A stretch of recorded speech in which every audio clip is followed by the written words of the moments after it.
most everyone knows about The Lion King, the movie, or have had a chance to see it. Is there any kind of pressure on you in playing Mufasa? It seems like it's such an iconic, at this point, character to play that role. Well, the great thing about this show, the show was put together by a brilliant team of people, who are the best at what they do. And the secret to Mufasa for me, like when I first started doing the show, I was 10 years younger, so I was coming out of other shows where I was used to singing and dancing and being on stage all the time. But the great thing about Mufasa is his simplicity. Every word he says, even though there were very few, means something.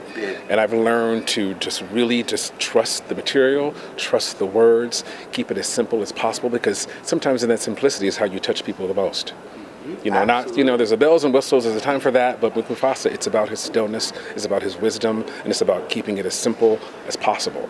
So it's been great to grow into that, it's been great to mature into that, and to grow into trusting that.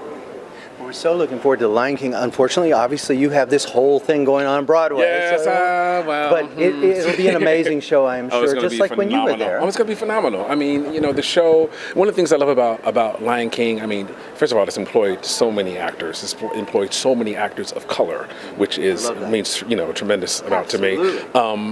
But the show is the star.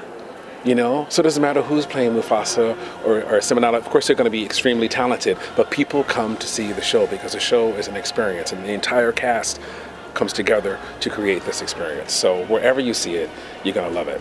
Cincinnati's going to eat it up again. I was going to say, we're looking forward to it. Good. Broadway and Cincinnati. All right, I got to ask you a couple of Cincinnati questions. Oh, please. What do you miss most about being home? Skyline Chili. Really? Oh my God, dude, you don't understand. Like when I go home, if I'm home for 3 days, I will go to Skyline 3 times.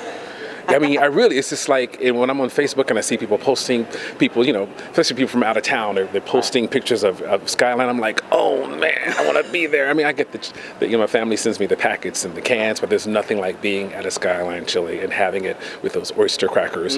Hot sauce? A little hot sauce? No hot sauce for me, no. No Hot sauce, all right. No hot sauce. All right, so when you sit down at your local Skyline at home, what is it you order? I tend to order a 4-way light onion, a chili cheese coney with mustard, and extra crackers and a root beer to wash it down. We're going to make that happen here. I'm telling you. You're going to help me out? Yeah, we'll hook it up. And again, I know you were a School of Creative and Performing Arts, and then you went on to CCM. I went to CCM. Legendary school. Yeah. Kind of blessed to have both those in Cincinnati. Yeah, right? yeah. Cincinnati's been good to us. So many artists come out of Cincinnati. A lot of my Broadway friends. I met 2 people in my yoga practice yesterday. I studied Bikram yoga, who went to CCM. We got to talking. One of them had some Cincinnati sweats on. I'm like, are you from Cincinnati? Oh, we went to CCM. I'm like, and I always ask people, what brought you to Cincinnati? Of all the places, and they said, the musical theater program at Cincinnati is unlike any other in the country.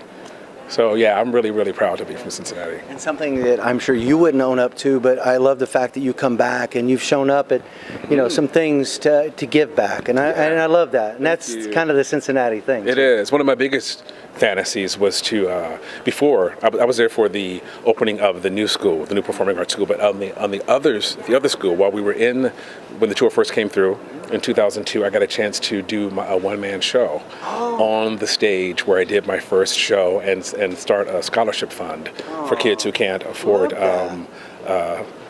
singing lessons. So to be able to give back in that way and be back on that stage again where it all started for me, it was just surreal. Love that. Yeah, it's awesome, dude. We've done a lot of interviews this week, and they've all been great, but I love this one. Oh, thank you, Thank you man. so much. My and best pleasure. luck with Thank everything. you. Thank you so much.